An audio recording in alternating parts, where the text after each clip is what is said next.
Nous sommes le 5 mai 2026. Et si vous étiez quelque part près du détroit d'Ormuz hier, vous avez été témoin de quelque chose qui n'était pas arrivé depuis des décennies.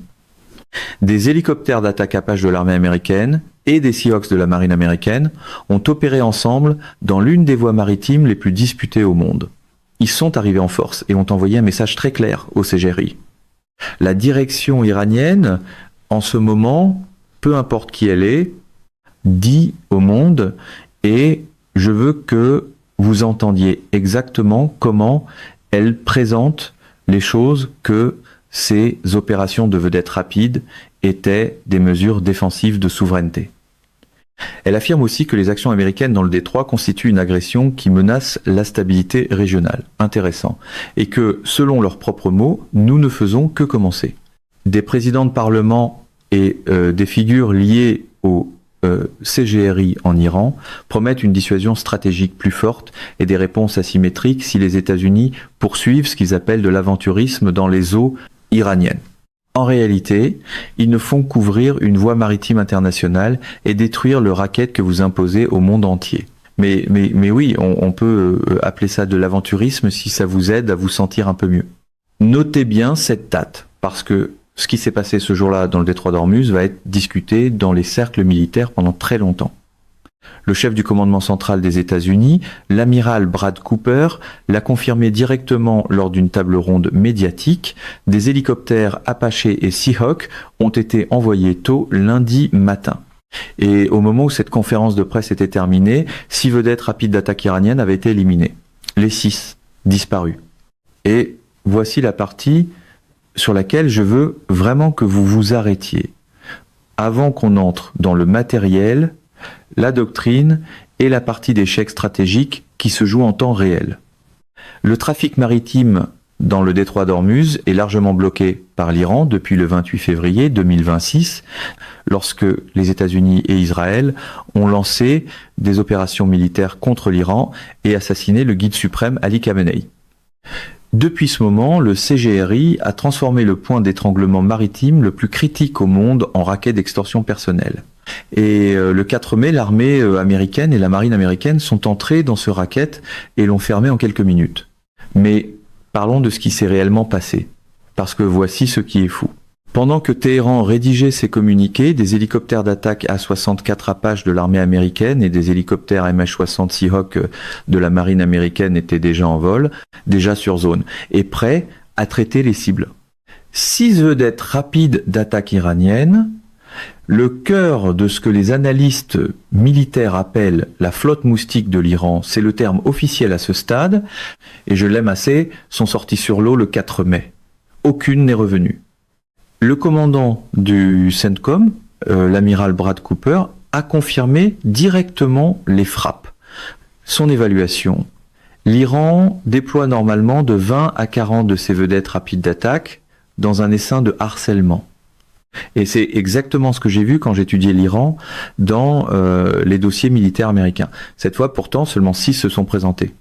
Et en quelques minutes après le contact, les 6 avaient disparu, comme ça. Pendant ce temps, 2 destroyers lance-missiles de classe Harley-Burke de la marine américaine, l'USS Truxtun et l'USS Mason, ont complété un transit par Ormuz sous couverture aérienne, avec 2 navires commerciaux, selon ce qu'on entend ce matin. Ils ont absorbé un barrage iranien complet de missiles, de drones et d'attaques de bateaux. C'était hier, au moment où l'opération Project Freedom a commencé, mais aujourd'hui, 2 navires commerciaux ont été confirmés comme étant passés sous pavillon américain. Toutes les menaces visant ces destroyers ont été interceptées, pas une égratignure sur leur coque. Le président Trump a publié sur Truth Social et il a dit simplement « c'est tout ce qui leur reste ».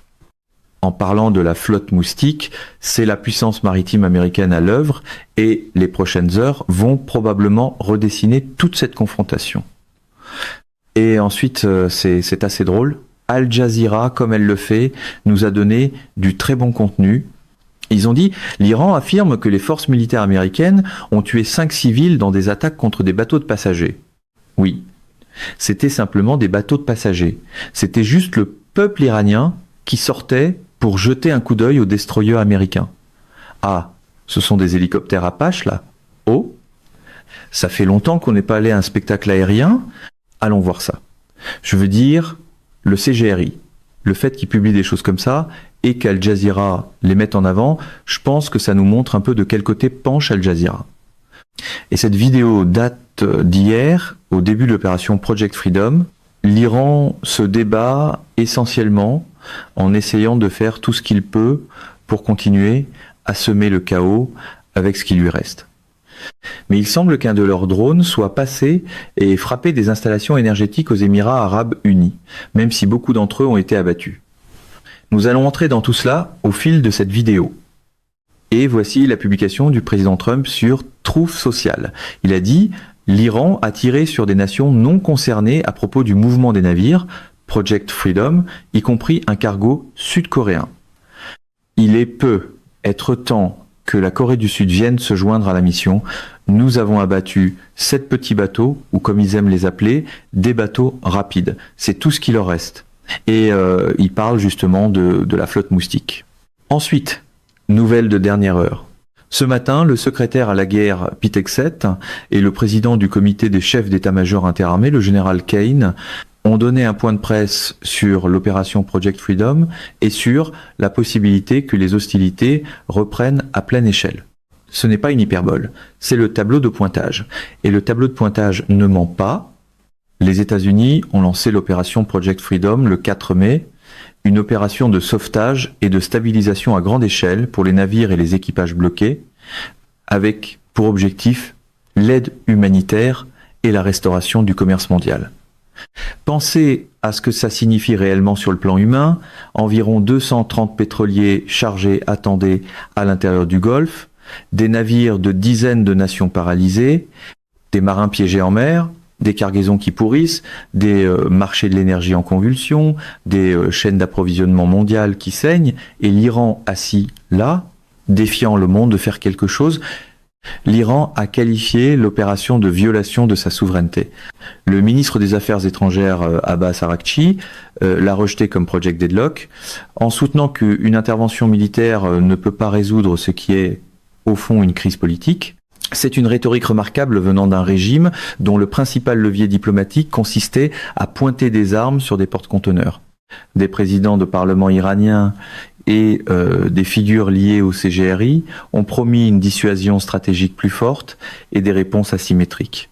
Ils ont dit qu'ils ne faisaient que commencer. Intéressant, parce que pendant que ces communiqués étaient en rédaction, des hélicoptères d'attaque H-64 Apache de l'armée américaine et des hélicoptères MH-60 Seahawk de la marine américaine étaient déjà sur zone. Voici quelques-uns des points saillants de ce qu'ils ont dit.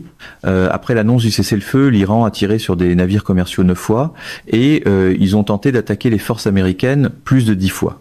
Plus de 2000 marins étaient piégés dans plus de 1000 navires, essentiellement piégés et pris en otage par le CGRI, et maintenant ça commence à bouger.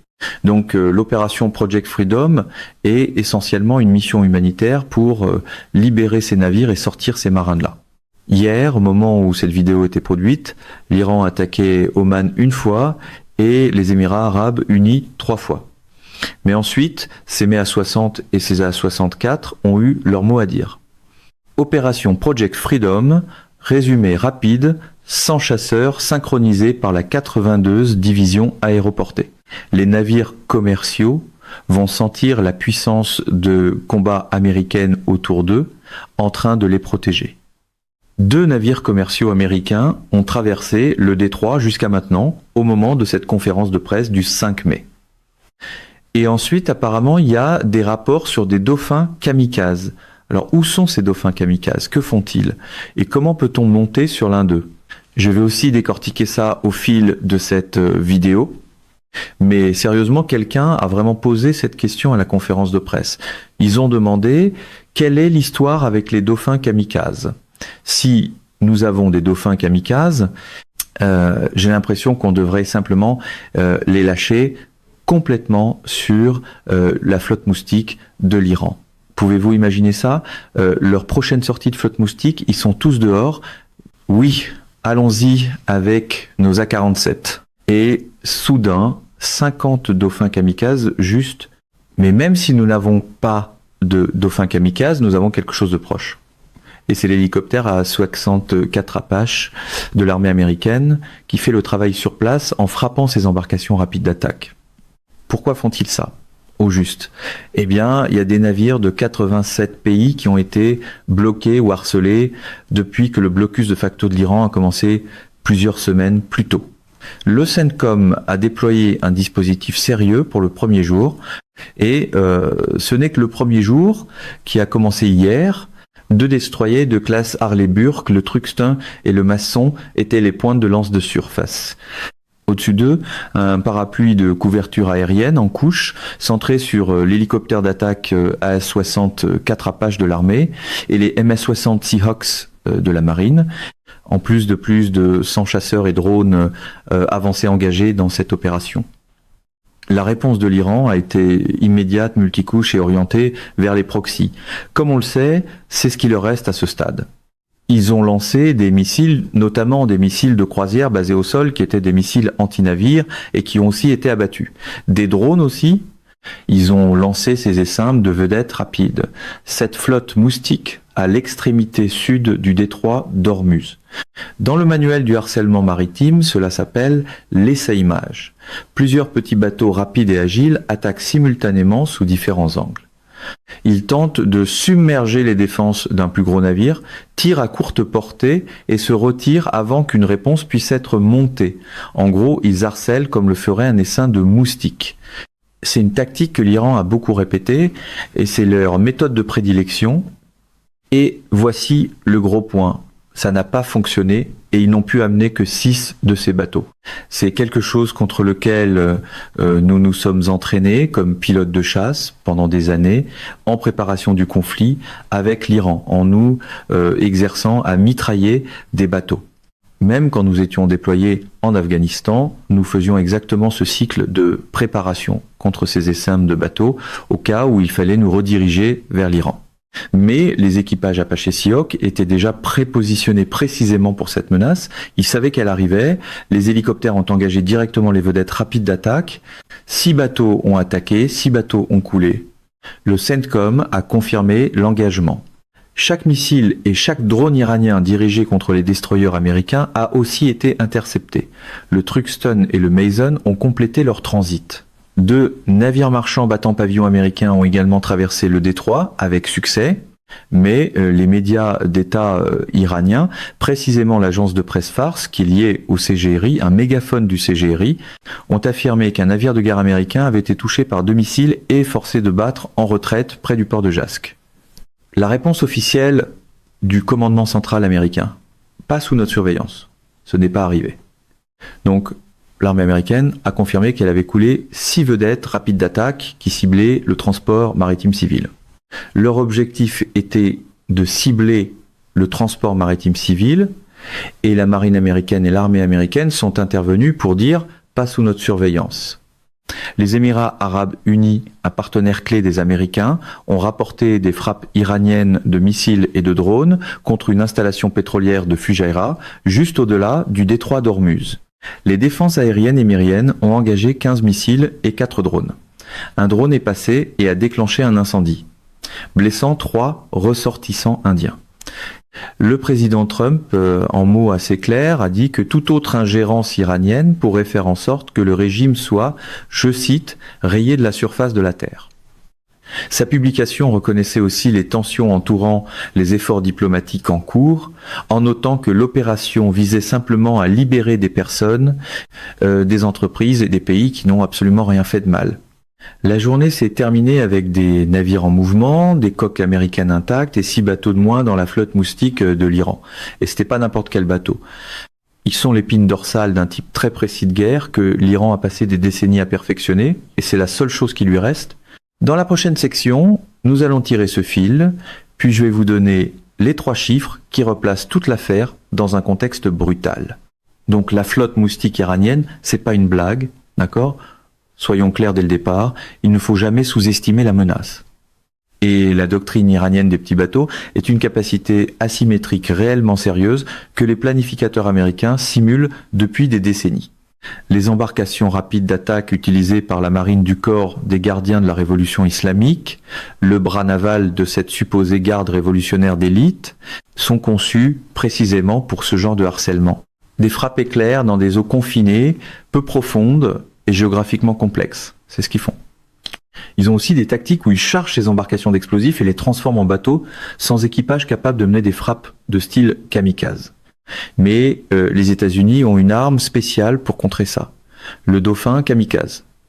Non, je blague. En fait, ce sont les hélicoptères d'attaque A-60 4 Apache et MH-60. Ces vedettes rapides ont des nacelles de roquettes, des missiles anti-navires, possiblement même des mitrailleuses lourdes, même si le général Kane a rapporté à la conférence de presse de ce matin que ces vedettes rapides d'attaque précises n'avaient que des armes légères. Mais elles pourraient effectuer cette charge suicide où elles foncent pour essayer de frapper un navire de la marine ou un navire commercial. Certaines peuvent même atteindre plus de 50 nœuds. Et elles opèrent en essaim coordonné, conçus précisément pour submerger les défenses des plus grands navires de guerre.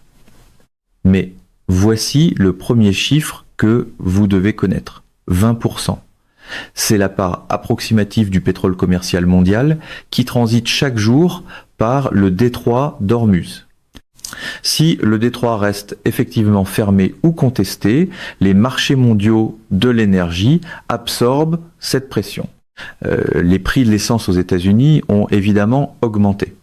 C'est une douleur à court terme pour un jeu à long terme, visant à déraciner l'extorsion que l'Iran a imposée au monde en contrôlant le détroit d'Ormuz. Et ce qu'il considère comme la manière normale de faire les choses. Mais l'armée américaine intervient et dit « Votre extorsion est terminée ». Et le deuxième chiffre, c'est 87. C'est le nombre de pays ayant des navires bloqués à cause du blocus iranien, selon des responsables américains. Project Freedom n'était pas seulement une opération américaine. C'était une réponse à une demande de dizaines de nations prises dans cet étau maritime du CGRI. L'Iran a effectivement pris le transport maritime mondial en otage et le poids diplomatique de ce chiffre compte. Troisième chiffre, 6 sur 6. L'Iran a envoyé des vedettes rapides d'attaque. 0 n'est revenu. Le taux d'interception du CENTCOM au premier jour a été de 100% contre les bateaux, les missiles et les drones. Pour une doctrine fondée sur l'essaimage et la saturation des défenses, l'Iran a envoyé un essaim partiel et l'a vu disparaître en quelques minutes. Ce n'est pas seulement une perte tactique, c'est une donnée que Téhéran ne peut pas ignorer sur ce à quoi ressemblerait une réponse américaine complète. Les responsables de Téhéran insistent qu'ils ne font que commencer. Des voiliers au CGRI promettent une dissuasion stratégique. Mais quand vous regardez le tableau de pointage, vous pouvez voir que 6 ou 7 de ces bateaux reposent maintenant au fond de l'océan. Donc, le Parlement iranien a réclamé une dissuasion stratégique plus forte. Apparemment, leur stratégie actuelle de dissuasion implique 6 bateaux qui fournissent maintenant une dissuasion stratégique aux poissons. Alors, quelles plateformes américaines ont rendu cela possible exactement et pourquoi sont-elles si particulièrement létales contre cette menace précise ? Attachez vos ceintures parce qu'on va faire une plongée profonde dans le matériel. Et ce sont les 2 plateformes qui ont fait le gros du travail dans les engagements contre les bateaux que nous venons de voir. L'A-64 Apache, c'est l'hélicoptère d'attaque principal de l'armée américaine. Et il est la référence absolue de l'aviation de combat à voilure tournante depuis son premier déploiement en 1986. La variante de première ligne actuelle, l'AH 64 Guardian, représente un bond important par rapport au modèle précédent. Son arme principale pour l'engagement à Hormuz était presque certainement le canon Shen M200 32-30 mm monté sous l'avant du fuselage et directement asservi au casque du tireur par le système intégré de casque et d'affichage de visée. Cela signifie que là où le tireur regarde, le canon pointe. Contre un bateau rapide qui se déplace à courte portée, c'est décisif. Le M230 tire environ 625 coups par minute. Pour une embarcation rapide d'attaque à coque en fibre de verre, une courte rafale suffit immédiatement à la neutraliser. Au-delà du canon, l'A-64 emporte jusqu'à 6 missiles AGM, un 4 Hellfire sur 4 points d'emport de moignons d'aile, guidés par laser, avec une portée de plusieurs milles. Aussi, jusqu'à 66 roquettes Hydra 70 de 2, 75 pouces pour la suppression de zone. C'est ça. 2, 75 pouces font le travail quand il s'agit de l'Apache. Ne laissez personne vous dire le contraire. Et ensuite, le MH-60S Seahawk, c'est la plateforme dédiée de la marine pour la guerre anti-surface et le soutien au combat. Le MH-60 peut emporter des missiles anti-surface AGM, un A4 Hellfire et des mitrailleuses servies par l'équipage sur ses postes d'armement. Il est conçu précisément pour ce genre de mission. Traiter des cibles de surface depuis une plateforme embarquée. 2 moteurs T700 à turbine donnent une vitesse maximale d'environ 180 nœuds, un plafond pratique d'environ 13 000 pieds, avec une pleine capacité de suite de capteurs de jour et un rayon de combat pouvant couvrir pratiquement tout le détroit sans difficulté. Voici toutefois un point opérationnel critique. La doctrine de la flotte moustique iranienne a été conçue contre des destroyers et des frégates, de grands bâtiments de surface relativement lents qui ne peuvent pas manœuvrer facilement dans les eaux peu profondes et parsemées d'îles du sud du détroit. Les bateaux rapides comptent sur cette géométrie, mais les hélicoptères éliminent entièrement cet avantage, surtout le Seahawk et l'Apache. Et cela nous amène à la section d'analyse stratégique, la partie d'échecs en 4D, parce que ce qui s'est passé hier dans le détroit concernait beaucoup plus que 6 bateaux. Le CENTCOM a confirmé que la mission utilisait des hélicoptères MH-60S Seahawk et A-60 4 Apache conçus pour des frappes de précision en mer et sur terre. Cooper a déclaré clairement: nous avons une quantité énorme de capacité et de puissance de feu concentrée dans et autour du détroit, y compris des hélicoptères A-64 Apache et MH-60 Seahawk utilisés ce matin même pour éliminer 6 petits bateaux iraniens menaçant le transport maritime commercial. 6 bateaux sont allés sur l'eau, 0 n'est revenu. Et ce taux d'interception de 100% contre les bateaux, les missiles et les drones est le chiffre qui change tout dans notre façon d'évaluer ce qu'il reste à l'Iran. Cooper a aussi noté que même si la plupart des missiles de croisière iraniens visaient des navires commerciaux, certains étaient dirigés directement contre des navires de la marine américaine. Les forces américaines ont défendu à la fois leurs propres unités et les navires commerciaux sous leur protection. Pas une égratignure sur l'un ou l'autre destroyer de classe Harley Burke. 2 navires commerciaux américains ont traversé le détroit. Maintenant, j'ai fouillé plusieurs sources sur ce sujet. Déclaration du CENTCOM, analyse de l'ISW, documents de doctrine navale, reportage du Golfe, Army Recognition, parce que je voulais comprendre exactement ce qu'étaient ces 6 bateaux et pourquoi leur perte compte au-delà du simple titre. La marine du CGRI s'appuie sur de petits bateaux rapides, cachés dans des bases fortifiées le long de la côte iranienne ou sur des îles dans cette voie navigable stratégique. L'armée américaine a reconnu qu'environ seulement la moitié de ceux-ci ont été coulés jusqu'à présent, sans fournir de chiffres exacts. La classe Zolfaghar, l'un des exemples les plus développés d'embarcations rapides d'attaque iranienne, a été conçue pour exploiter les contraintes géographiques et tactiques des eaux étroites du Golfe. Chacune transporte généralement un équipage pouvant aller jusqu'à 8 personnes et peut mener des attaques de missiles, des engagements à la torpille ou des missions limitées d'opérations spéciales. Lorsqu'ils sont employés en groupe, ces bateaux forcent les unités navales adverses à diviser leur attention et leur feu défensif entre plusieurs contacts. Voilà la doctrine. Voilà ce que l'Iran a passé des décennies et des milliards à perfectionner.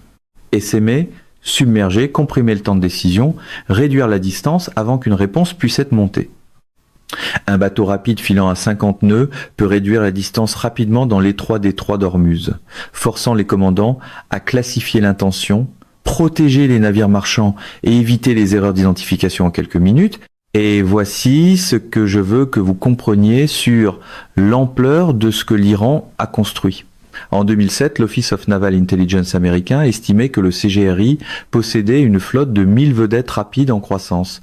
En 2000, quoique le chiffre était évalué, le CGRI n'a pas construit une marine. Il a construit un essaim. La marine du CGRI compte environ 50 000 membres et opère dans 5 zones de responsabilité distinctes le long du Golfe. Maintenant, une présence sur environ 38 îles sous contrôle iranien, avec 10 bases fortifiées et bien dissimulées, construites spécialement pour les bateaux rapides. Ce n'est pas une milice improvisée avec des vedettes rapides. C'est une force maritime asymétrique conçue sur mesure que les planificateurs militaires américains simulent depuis des décennies. Et l'amiral Cooper du CENTCOM a dit à la presse qu'il s'attendrait normalement à voir 20 à 40 de ces vedettes rapides d'attaque dans un essai de harcèlement. Le 4 mai, l'Iran n'a pu en amener que 6. Pensez à ce que cela vous dit sur l'état actuel de la marine du CGRI et sur le degré de dégradation de sa capacité opérationnelle. Ces 6 bateaux sont maintenant au fond du détroit d'Ormuz et le monde regarde ce que l'Iran fera ensuite. Parlons de l'A-60 Apache. Parce que si vous voulez comprendre pourquoi le 4 mai s'est déroulé de cette façon, vous devez comprendre cette machine à un niveau que la plupart des chaînes d'information n'abordent tout simplement pas. Les hélicoptères opéraient à l'intérieur d'une architecture défensive plus large, construite autour de destroyers capables de défense contre missiles balistiques, de plus de 100 aéronefs basés à terre et en mer, de systèmes sans pilote et de 15 000 militaires américains. Mais ce sont l'Apache et le Seahawk qui ont fait le travail de destruction à courte portée. Et il y a une raison très précise à cela. La H-64E Apache Guardian est la variante de première ligne actuelle, et c'est un bond générationnel par rapport à tout ce qui l'a précédé. Le canon Shen M200 32-30 mm monté sous l'avant du fuselage est directement asservi au casque du tireur par le système intégré de casque et d'affichage de visée. Là où le tireur regarde, le canon pointe. À courte portée contre une vedette rapide d'attaque à coque en fibre de verre, en filant à 50 nœuds, ce n'est pas seulement un avantage, c'est un mécanisme de neutralisation décisif. Le M230 tire environ 625 coups par minute. Une courte rafale dans la coque d'un bateau de classe Zolfagar ou Payap suffit à le neutraliser. Point final. Au-delà du canon Shen, l'Apache emporte jusqu'à 6 missiles AGM, un 1-4 Hellfire sur 4 points d'emport de moignon d'aile, guidés par laser, avec une portée de plusieurs kilomètres et des variantes spécialement optimisées pour les cibles de surface. La doctrine du CGRI met l'accent sur les opérations en essaim, où plusieurs bateaux rapides approchent une cible depuis différentes directions, à des vitesses et selon des profils variables, afin de compliquer l'identification des menaces dans des eaux encombrées comme le détroit d'Ormuz. L'Apache démantèle entièrement cette doctrine parce qu'il n'a pas besoin de rester immobile et d'encaisser l'essaim. Il se déplace avec la menace, tourne à l'intérieur de celle-ci et engage depuis des angles que les canons embarqués ne peuvent tout simplement pas couvrir. C'est pourquoi la couche hélicoptère est décisive. Elle donne au commandant un élément mobile de capteur et de feu, capable de faire du vol stationnaire, de ralentir, de tourner à l'intérieur de la menace et d'attaquer depuis des angles que les canons embarqués ne peuvent pas couvrir proprement. Cette phrase-là, venant d'analystes militaires, résume toute l'histoire tactique du 4 mai en une seule ligne. La doctrine iranienne de la flotte Moustique a été conçue contre des destroyers et des frégates, de grands bâtiments de surface relativement lents qui peinent à manœuvrer dans les eaux peu profondes et parsemées d'îles du sud du détroit. Les bateaux rapides dépendent de cette géographie, les hélicoptères l'éliminent complètement, et le MH-60 Seahawk aggrave encore ce problème pour l'Iran.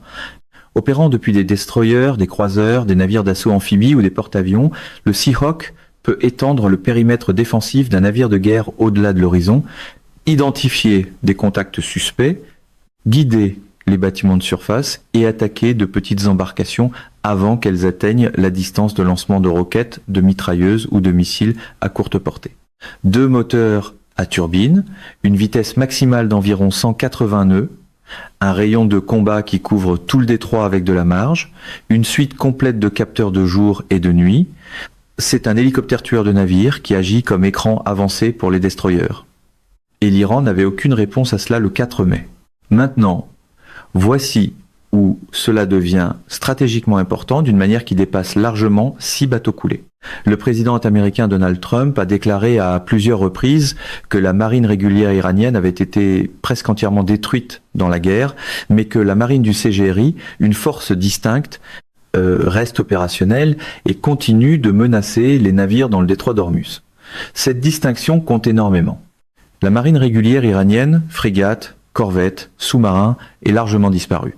Ce qui restait, c'était la flotte moustique, les bases cachées, les réseaux d'îles, la doctrine asymétrique bâtie sur 4 décennies de préparation. Des navires de guerre iraniens coulés par des attaques américaines et israéliennes jonchent les ports navals le long de la côte du Golfe. Mais ce qu'on appelle parfois la flotte moustique rôde dans l'ombre, une flottille de petits bateaux rapides et agiles conçus pour harceler le transport maritime, formant le cœur des forces navales déployées par le CGRI, une force distincte de la marine régulière iranienne. Et cette flotte moustique, ce dernier instrument restant de coercition maritime, vient de regarder 6 de ces bateaux disparaître en quelques minutes avec un taux d'interception américain de 100% dans toutes les catégories de menaces simultanément. Bateaux, drones, missiles de croisière, tout. Malgré les pertes rapportées tout au long du conflit, l'Iran conserve encore une force maritime importante capable de menacer le transport régional. La marine du CGRI, maintenant des centaines de patrouilleurs rapides et de bateaux lance-missiles, appuyés par des batteries côtières de missiles anti-navires, des mines navales, des systèmes aériens sans pilote et des réseaux de radars basés à terre. Donc soyons clairs, c'est pas terminé, l'Iran a encore des cartes, mais voici ce que le 4 mai a démontré et qui ne peut pas être effacé. Le calcul tactique a changé de façon permanente.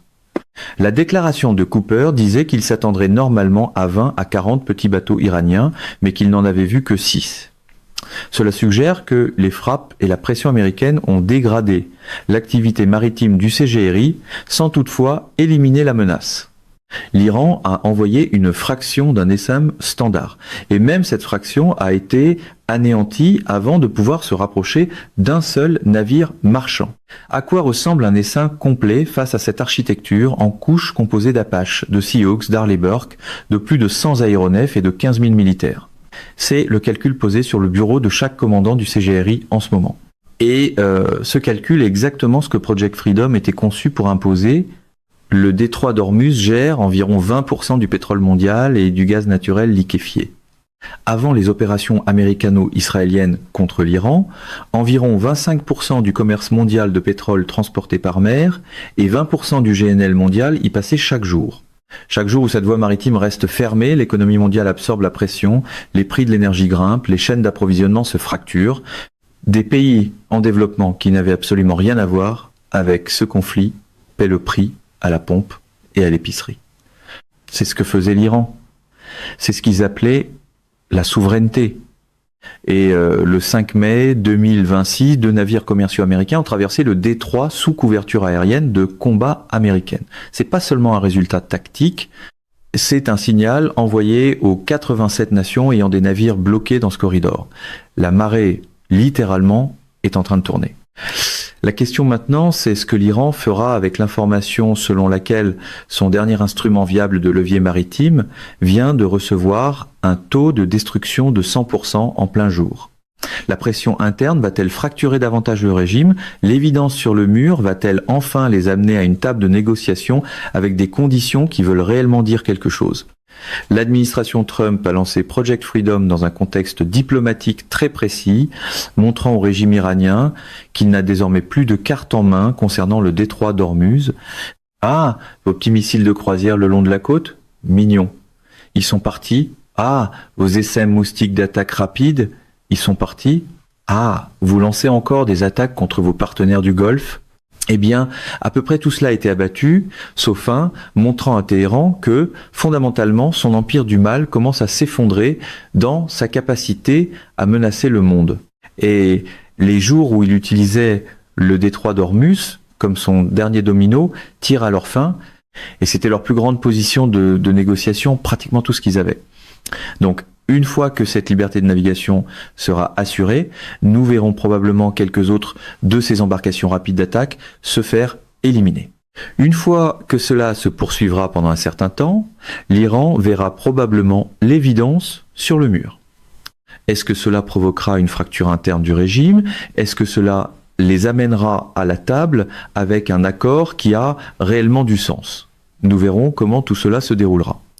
Mesdames et messieurs, notre émission d'aujourd'hui s'arrête ici. Nous vous invitons à partager votre avis personnel dans la section des commentaires ci-dessous. Perspective Politique vous salue et vous donne rendez-vous très bientôt